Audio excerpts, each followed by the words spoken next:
Alors dans cet exemple, nous allons faire ensemble donc un caméra check qui ressemble donc à ce que vous voyez là tout de suite.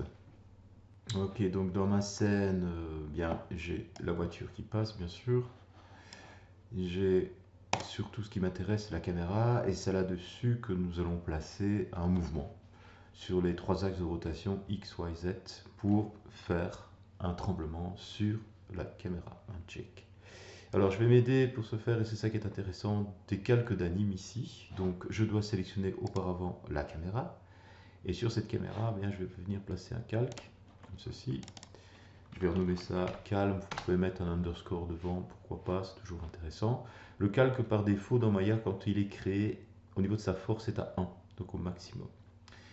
Je vais aller chercher maintenant donc les rotations X, Y, Z. Et d'un point de vue visuel pour le tutoriel, ben, je vais me mettre ici. On peut se mettre pourquoi pas au début, hein, ça tout dépend évidemment de la scène que vous avez. Ici je vais me mettre quand la voiture passe là pour que vous ayez un visuel de la caméra. Je vais placer 3 keyframes. Alors ce qui est bien aussi dans les préférences, c'est d'être en linéaire ou en spline. Moi ici ben, je vais être en spline, je sauve. Je vais placer 1, 2 et 3 keyframes. Donc vous avez remarqué que c'est toutes les keyframes pour avoir un accès plus dynamique. Maintenant on peut faire ça toutes les 2 keyframes, pourquoi pas. Voilà, donc ici j'ai mes keyframes qui ont été créés. Et puis ensuite je vais simplement hop, déplacer, voilà, pour voir un peu. Vous voyez déjà le mouvement. Alors j'y vais fort, pourquoi? Parce que au moins, il vaut mieux trop que pas assez. On peut diminuer évidemment la force. Je regarde ici. Voilà, donc là c'est vrai que c'est peut-être un peu fort quand même. Donc je diminue un peu. Il faut que ça se voit quand même, hein. Voilà, on va dire que c'est suffisant. Voilà.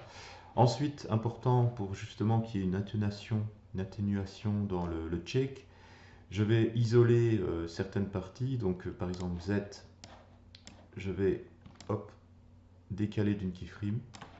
Et X, décaler d'une keyframe également, comme ceci. Ok. Comme ça, voilà, vous avez ceci. Et vous avez un check qui est plus intéressant, si j'ose dire. N'hésitez pas également, pourquoi pas, à faire ça pour ne pas avoir la même amplitude. Vous voyez, donc c'est un peu plus doux, c'est pas plus mal. Donc voilà, à tester évidemment euh, pour comprendre le processus. Ce que je vais faire également, c'est que évidemment ce check, ça me semble évident, je vais placer des infinities. Donc moi je vais utiliser ici les raccourcis clavier dans le graphe, mais vous les retrouvez ici également, pré et post infinity. Et je suis bien en cycle, donc pas avec offset, cycle et cycle. Ok. Donc maintenant évidemment, quand je joue le check, vous voyez, c'est continu. D'accord. Alors ça me semble quand même un peu beaucoup, un peu violent. Voilà. Ok, ce sera encore un tout petit peu violent. Ouais, c'est un peu plus doux, hein. Ok, donc ça fait un peu marteau-piqueur, mais au moins vous voyez un peu le résultat. Euh, alors évidemment, l'idée c'est que, en tout cas dans ce contexte-là, quand la voiture passe près de la caméra, eh bien c'est à ce moment-là que le caméra check va être à son maximum. Et puis ensuite, quand elle va sortir du champ, eh bien le caméra check va se calmer un peu. Donc pour ce faire, je vais rajouter maintenant, donc je vais me servir de la force des layers pour le créer, avec le weight ici. Donc je vais mettre sur la frame 1. Et là, vous voyez, vous avez un cas qui représente un peu oui, la keyframe. Donc là, je la crée. Voilà. Et là, vous avez ici un nouvel accès dans le graphe qui s'appelle weight. Et puis, hop, je vais venir me dire que à partir, je dirais, de la frame 28, donc là, je mets à nouveau une keyframe. Ok. Donc vous voyez mes keyframes qui se placent, hein, ici. Je vais me mettre là, je vais isoler les choses. Là, je vais être au maximum. Il est en plein champ. Voilà, j'ai encore une keyframe. Ensuite, là, il y a toujours du noise, on va dire. Donc ici, voilà, pourquoi pas. Et puis ensuite, ça s'atténue sur la frame 61, disons, hein. Voilà, donc vous voyez toutes mes keyframes qui sont venus se mettre ici, dans le Graph Editor et sur la timeline également. Alors maintenant, ce que je vais faire évidemment, c'est que comme je vous dis tout à l'heure, ici, il est au maximum. Par contre, le reste, ben non. Donc, je vais sélectionner ici les premières que je vais mettre à 0. Je le fais de cette façon.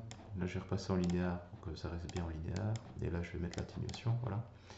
Je le fais de cette façon parce qu'on peut le faire directement dans le graphe. Mais ici, je peux le faire également directement dans le calque. Donc, cette dernière partie, hop, que je mets à 0.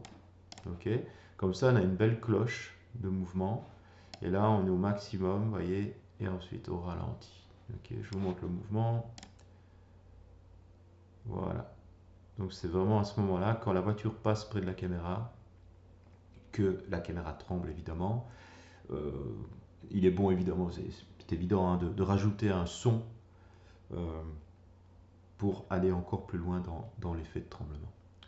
Voilà pour une façon de faire pour mettre un tremblement sur une caméra.